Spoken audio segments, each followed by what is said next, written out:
Hello again, everyone. Todd Michael Putnam from Creative Adventure Tables, bringing you another adventure table idea. And this one is the Temple of Frozen Flame. The Temple of Frozen Flame. So in our Shadowed Art campaign, our priest miscast his restoration spell and was lost to the gods. And the gods demanded that he undergo a trial in order to reprove his worthiness, so that they would restore the spell to him. And they demanded that he go to the temple, he find the Temple of Frozen Flame, and pass the 4 trials that are there. And that was all the information they gave him. So they spent a few weeks roaming around in the mountains where this temple was supposed to be. They couldn't find it. And then just when they're about to give up on a dark, rainy, stormy night, they were sheltered up against the side of this mountain. And they were waiting for the storm to pass and dawn to come, so they would just give up and go home. There was a sliding, a door opened up in the side of the mountain and allowed the players to go in, and they were confronted by the Order of the White Robes, who asked them if they were indeed seeking the Temple of Frozen Flame, and if they felt that they were worthy to attempt to take the trials of the 4 truths. And of course, the heroes said that yes, they were ready to take the trials. The first trial is the first truth, the first burning truth is about passion, and that having without passion for the world, even the owning of all of it would not be worth anything. And then the second trial is the test of wealth, basically, in that the truth is that even the power of kings and queens really rests in the gold that they own and their ability to buy their will. And then the third test is basically, I forget the exact wording that I use, but something to the effect of that is the willingness of the ability to inflict one's actions upon the world is the only way to make actual change. So basically assertiveness. And then the fourth truth, they said, is the truth that cannot be told, it must be experienced.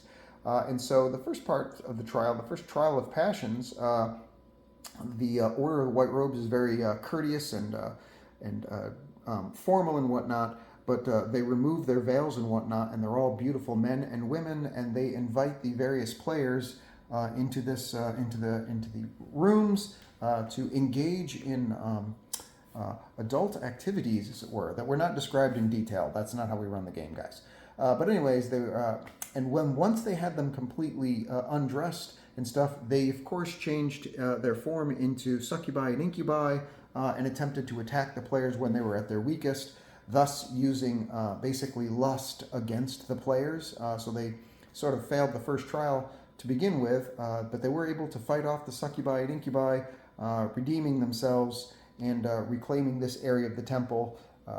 And in reward, they found all these perfumes and stuff, not perfumes, but small vials of scintillating colors and whatnot. And when they grabbed them and each drank one of them, they got 1 point added to one of their random stats. So a point into strength or a point into dex or anything like that. And then over here in the room where this giant idol is, basically an idol to flesh, there's one tapestry that's right here. I don't know if the wall's going to go down now. There we go. There's one tapestry here with a wall that slides back up. And when they opened that up, it entered into this huge cavern over here that has a giant magma river flowing through it. All this was covered under a black cloth, so they couldn't see it until they got to these things, and I would plug in the LED lights once they got to that area. And so they had to make their way across. They could see that there was another set of temple doors on the other side of the river, so it was clear where they needed to go.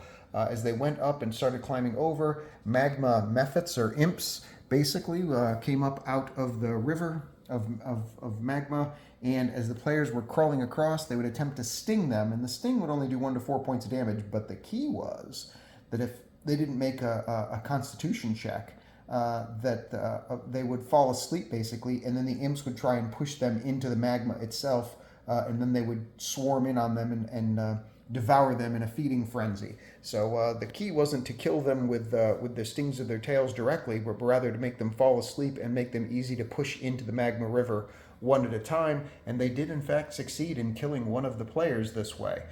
So poor Patrick's player, he died a terrible but sudden death. They defeated the rest of the imps and made it across and into this room. When they got into this room here, all of these stone golems were in the walls like this particular guy is. And there was another set of double doors that was here, but it was clear on the other side, this is where the test was. There was a separate temple basically to greed. And as the players got closer to it, there's this big pile of honkin' treasure here, just an obscene amount of wealth. And as the players got closer to it, when they made it past the first set of braziers, they had to make a wisdom check, and those that failed started looking at their compatriots a little concerned, and basically with a lot of suspicion, because they noticed, oh, my friend here is moving faster towards the gold, and maybe they think that's all for them. And so greed started taking place. And the closer they got to the idol itself, the harder the wisdom checks got, and the more they started to fail. And before you knew it, a couple of the players were just piling the gold in as fast as they could into their backpacks. Each time a player grabbed any amount of gold, or a new player grabbed any amount of gold, one of these stone golems burst to life and started walking towards them with an obvious intent that they were not happy that someone was taking the gold. But the greed was so great that they couldn't stop themselves.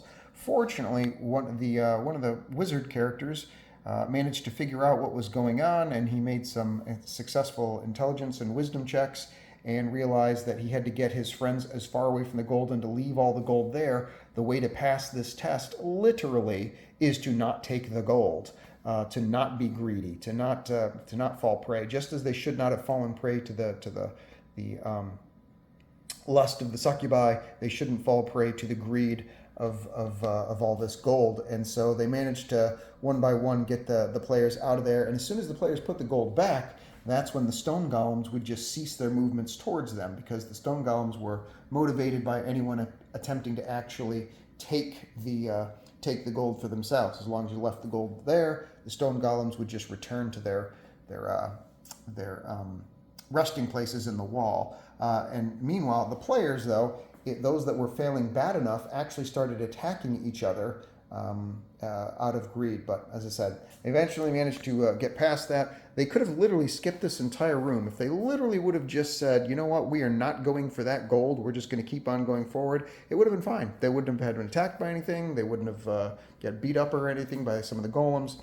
But of course, they fell victim to the greed. But they managed to overcome it. They managed to figure out what's going on, and overcame the second truth, the second eternal truth of mortals. So then there's another doorway going out. Again, there's another magma river. This time, instead of imps, though, there are firehounds that would leap up, or hellhounds, excuse me, that would leap up out of the magma at them. And they managed to defeat them.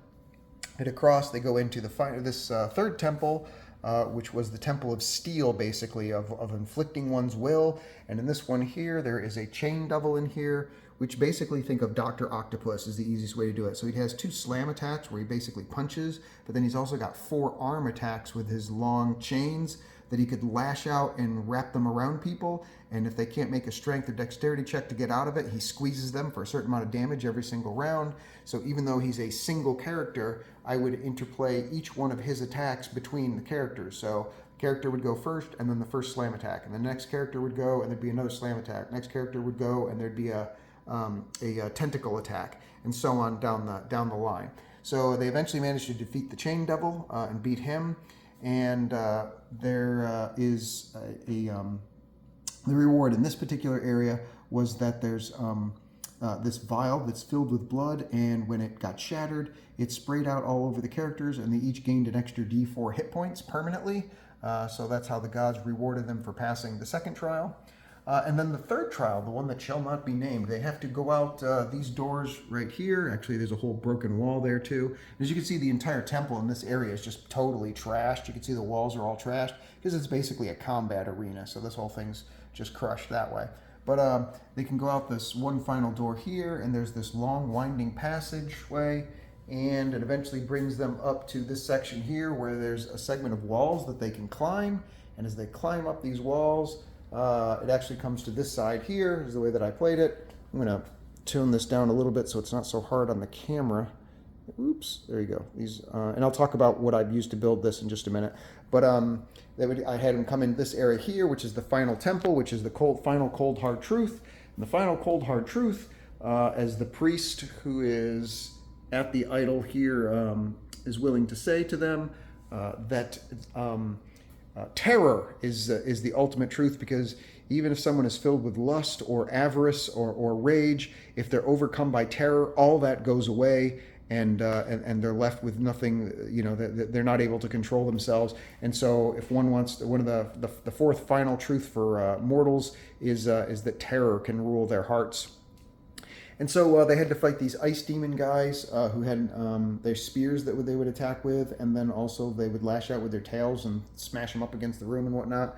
And on top of that, the priest over here could try and do some healing on the ice devils, and he would also try and cast spells that would basically terrify them, and it would imprison them in these little cells right here, and they would be basically trapped in a nightmare, screaming and in terror, and basically pulled out of the combat that would allow the ice devils to be that much more effective against the remaining heroes. So, and there's two of those that would be able to take them out at any given time. Of course, there's this big idol to terror at the top. So, and there's wealth and stuff here. There's a gold skull that the players were able to get a hold of, which was worth a whole lot of cash as well. And thereupon they succeeded and were able to overcome the temple itself. As a final reward to all of the players, they got an extra feat for that would be feat in 5th edition. It's called a talent in Shadow Dark, which is what I play, and that was enough to get them a level. And of course, the priest managed to get his spell back, because they had finally defeated, even though there were some stumbles, they finally defeated the Temple of Frozen Flame. So as far as building all this, 90% of this, 95% of this is Dwarven Forge. Let me go over the exceptions first. So these big walls, you've seen me use them before if you followed my channel. These are the walls from the Game of Thrones, the wall display. It's a toy that you can get off Amazon for like, I don't know, $40 or something like that. But of course they normally come with like a glacier type look to them, but I had these painted up to look like they're regular stone stuff. And then on top of that, I have my Todd tiles to level out certain areas of them. That's just extra elevation terrain. And pretty much, and then the idols, excuse me, these idols here, there's 3 of the same idol that's just repainted different colors. One I've got like a reddish tinged color, that guy there. And then the greenish one for the one of envy right about here. I'm sorry, that's an orangish one over there. And then the reddish tinged one over here for like rage. And then a slightly different version of it, this gray one is the one that I used for terror or fear. All the rest of it is all Dwarven Forge. So you've got, if I go over here, in this section here, you see their regular dungeon tile set, also mixed with some stuff from Dungeons of Doom Kickstarter.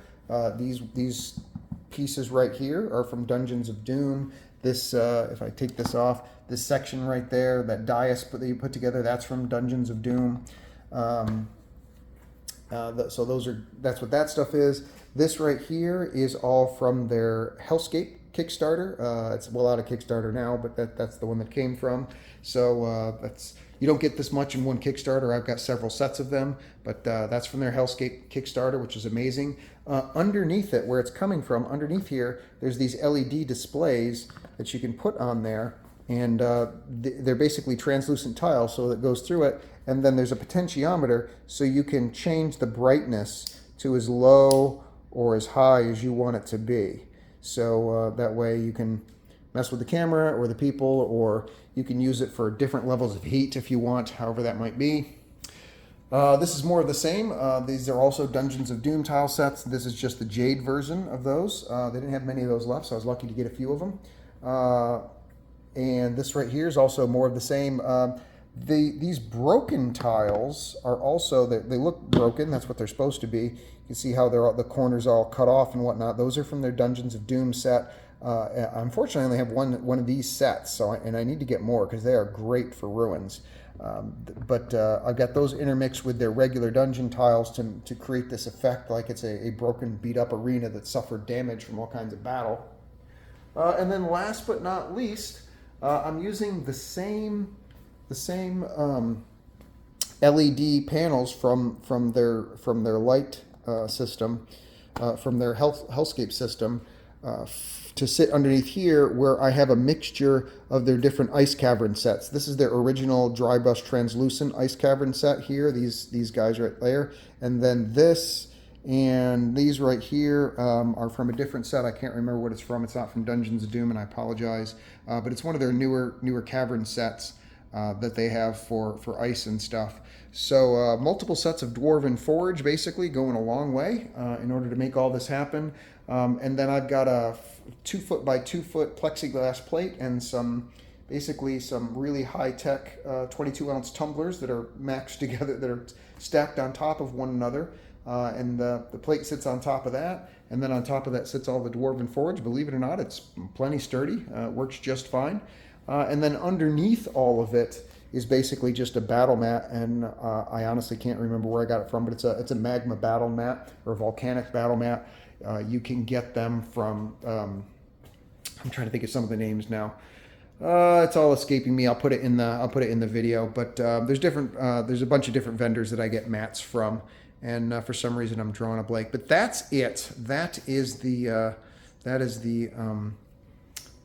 Temple of Frozen Flame. And then last but not least, of course, and I said the other thing, is one of the gizmos that I use that I get questions on. This guy right here that I got created. I basically bought this thing from off of Amazon. It's one of those little buttons, and you just press one button and it can record whatever sound that you want on it. So you could record a greeting or a laughter or whatever you want to record. It doesn't matter, any kind of sound you can basically put on it. There we go. And so what I did was I grabbed a sound called the Wilhelm scream, and for those of you who are familiar with it, or aren't familiar with it, I should say, it's a famous scream from a cowboy movie way back in, I think, the 1950s. And for whatever reason, just because it's such an obnoxious scream from this cowboy that got killed, it's basically been used as kind of a joke, a running gag by filmmakers for years. So this same scream is in like Indiana Jones, and it's in Star Wars, and it's literally in like 100 or more different movies that have been put in there. It's just basically an ongoing thing where you listen for it and you can hear it. You're like, that's it. That's the Wilhelm scream. And so I just took that and I put it on there. And so anytime my players died, like for example, when Patrick's character fell off into the magma there and was instantly killed, they would just press the button and go, and there you knew that the player had died. So it just adds a little bit of levity to things. We have a fun time with that. So I try and make, even if somebody dies, we try to make it fun, because the scream is so obnoxious that it pretty much always makes everybody laugh. So, and then I'll do that usually with a prime villain, or somebody should fail, or have some kind of a ridiculous, obnoxious death. Somebody gets a crit or something like that kills out the villain. I will do, and they know that the villain has died. I'll topple over the mini, and that covers that. So there it is. That is the Temple of Frozen Flame. Looking forward to your comments and your thoughts. Please like and subscribe if you do enjoy the video, and I will see you guys next adventure. Take care. Bye.